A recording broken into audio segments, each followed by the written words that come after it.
Welcome back. All right, so if you can hear a space heater in this video, it's because Cinnabon's warming herself in front of the space heater, and I'm not going to turn it off. Um, cute little rabbits warming herself in front of a heater. Who am I to turn it off? Unless it gets really warm, but as you can see, it's not that warm in here. All right, so the sports world has been talking about how everything kind of got turned on its ear with the FBI bringing in more than 30 charges in an NBA gambling scandal. And it even, Chauncey Billups, I believe coach of the Portland Trail Blazers, is part of it. There are a couple of players, I think, that are a part of it as well. But it's a network. It's a network of people who are insiders. You know information on injuries. And maybe that information's not public yet. So you have insiders, there's bookies that are involved, and apparently mafia affiliates as well. So the mafia getting involved, and it is a pretty big deal in the sporting world. So basically they're using private player data in order to make prop bets. And you're going to have a great level of success if you have the inside information on those bets before the public does. So it's very similar to like insider trading. You know, you get news about a company, you go in, you sell all that stock at the high price before everybody finds out, and that stock drops like a rock. So BetMGM is the one that we see a lot, and I wanted to just mention a couple of these off the top because there's a lot of money in sports gambling and in online gambling now. $667 million made in the third quarter of 2025 by BetMGM. That's why you see their ads everywhere. They're making billions. But FanDuel last year made $5.79 billion.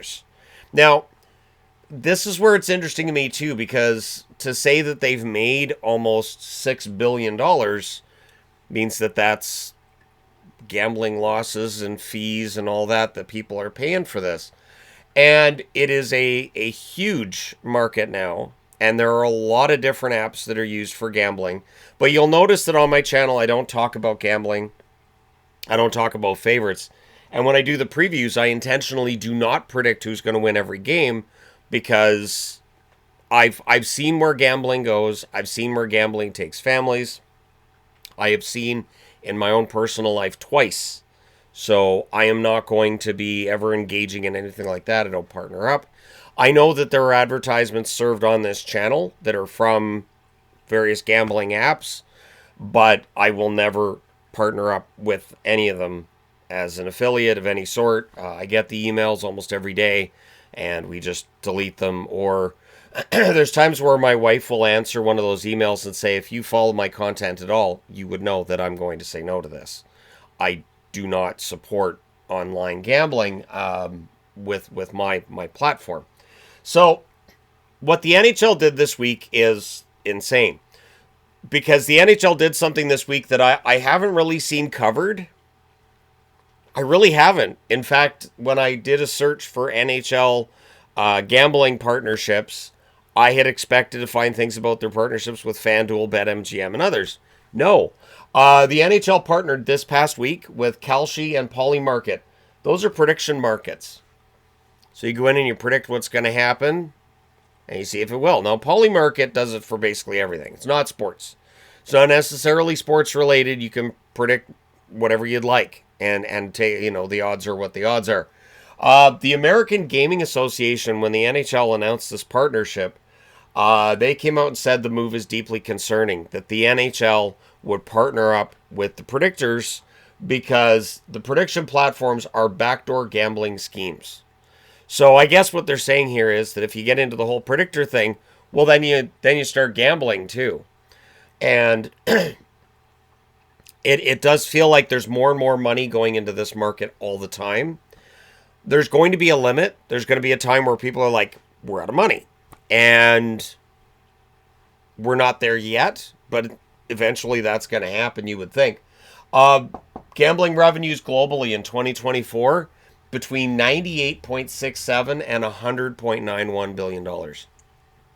So there's a lot of money being gambled everywhere, and it is a ton of money that's being brought in by these companies from people that, sure, some of them are going to be millionaires and athletes, but some of them won't. Some of them are going to be people who are maybe betting their rent money. Maybe it's food money. Maybe it's money that they just don't have at the time, but they've, borrowed and all this. It's ugly. And I do think that there's going to be a point where we look back on this era and talk about the gambling addiction and what it is. So revenues in August of 2025 in the United States were 8.9% higher than 12 months prior. So we are still seeing growth in this market. We are still seeing more and more money going towards gambling. And so as these companies that sell this online get rich quick, as we see them grow, then they have more money to spend on advertising to get more people to buy and gamble, and it just keeps rolling, right? So sports books were only legal in one state in 2017. I don't have to look. That would have been Nevada. As of last year, 38 states.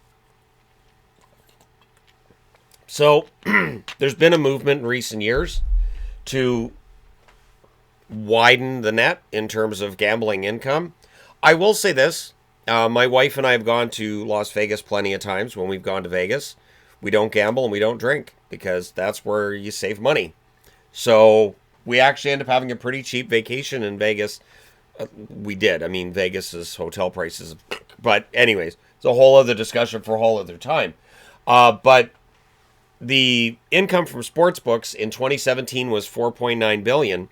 And in 2023, it was $121.1 billion. And that's just in the U.S. So we know it's gone up from there. But some of the numbers are hard to find. It's absolutely crazy. And then when you look at gambling and the addiction that it is, and every time I see people saying, well, they're degenerate gamblers and they get what they deserve. A lot of them have families. They might be mothers. They might be fathers. And it is an addiction. It is something that certainly there are commercials that talk about gambling responsibly. I don't know which problem gambler that's going to convince not to keep doing the problem gambling. I don't know that there's that many that would necessarily convince. Just like when they used to have all the anti-smoking commercials. And I was thinking, I don't know who they're talking to. Smokers I know already know what the dangers are and what it's going to do. And the rest of us already think it's gross. So I don't know what the anti-commercials necessarily do. Other than in this case, they seem to fulfill a legal obligation. That these companies are told, hey, you've got to make sure you let people know how dangerous gambling is.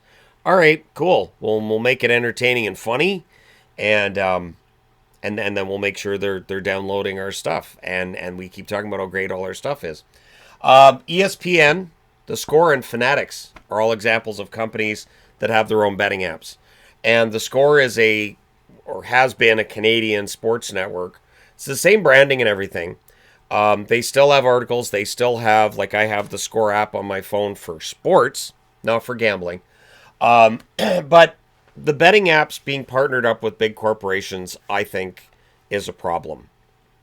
I think all these athletes that are advertising gambling apps, it's also a problem.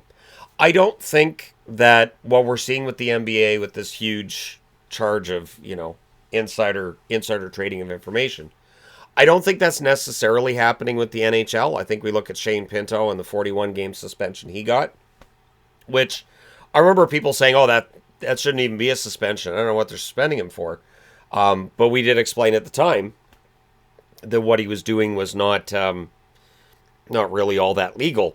And so where we're at now is we know that there are players who are gambling. There have to be. But we're hoping that NHL players are not gambling on the NHL. And that if any of the apps think that's going on, maybe they report it to the league. But in an era now where people don't necessarily trust that officials are on the up and up, in an era where people are very suspicious of almost anything National Hockey League related, because of a dislike for Gary Bettman, a dislike for Colin Campbell, a dislike for people in charge, just in general, it is a slippery slope that we're on. And I don't think we're going to see a scandal like this involving NHL players, but we'll see a different one. Something else is going to happen. Broadcasts constantly on about gambling drives me insane. It is. I think it is abhorrent. I think it's wrong. Um, because we know these are ad reads, basically, right? No different than, hey, go on down to Menards and get 20% off. The thing is, at least that's useful information about Menards. I don't like the gambling bit. I don't like it at all. And the constant need to show odds, updated odds, who's going to win this face off, odds of next goal. What do you think's going to happen here? I think it's awful. I do. And it does feel like it gets worse every year. It's in most team sports now, where you're watching and you get all the gambling ads. But I don't know where this goes. It does feel kind of like a bubble. I want to say it kind of feels like a bubble because it just keeps growing and growing and growing. But eventually, that bubble's got to burst. The growth has to stop. I just don't know where. And I don't know when we're going to start to hear all the stories about people who've been ruined through sports gambling. I don't know when the Netflix documentary's coming out, but it'll happen because there's definitely people being ruined by all the sports gambling. And for people who can gamble and do, $10, $20 here and there and they're fine, great, cool. It doesn't mean there aren't problem gamblers. And it doesn't mean that for those problem gamblers, all the constant advertising, the fact that these apps, you can gamble on anything that happens in any game at any time, it means it's much easier to part with your money much quicker. It is like, alcoholism, but instead of having just one drink from a bar, you might be able to get drinks from 7 or 8 different bars at the same time. And it's because that's how the gambling apps work, right? I lost money on this app. I'm going to make money on this app. And then So it is something that I really think we're going to look back on this era and discuss, but we're still in it. So the NBA is probably the tip of an iceberg somewhat. We do know that, I'm old enough to remember when all of the sports gambling was basically just bookies. That's how old I am. I remember it was basically just bookies. And so for people who were making bets, it was either with bookies or between each other. So you'd have a couple of guys making a gentleman's bet, which I don't have a problem with at all. But this is billions and billions of dollars, and that's going to attract some unsavory people into the equation and people who want to make a quick buck as well. So let me know your thoughts in the comments section below, as always. Hit like and subscribe in the event you may not have done so already. Thank you guys so much for all your support. It's greatly appreciated. I will talk to you again soon.